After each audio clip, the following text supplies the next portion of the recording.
ఆ జ్ఞానము చేత అబిగేలు మరియు నాబాలు ఎంటైర్ కుటుంబం అంతా రక్షించబడింది. అపాయం నుంచి ఒక మాట తీరును బట్టి ఒక యుద్ధాన్ని ఆపిందండి స్త్రీ.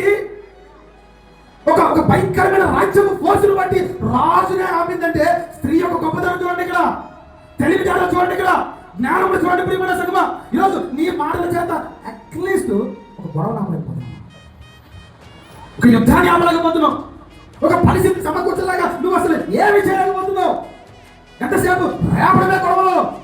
ఈరోజు క్రైస్తవుడిగా ఉండవలసిన ఏంటో తెలుసా?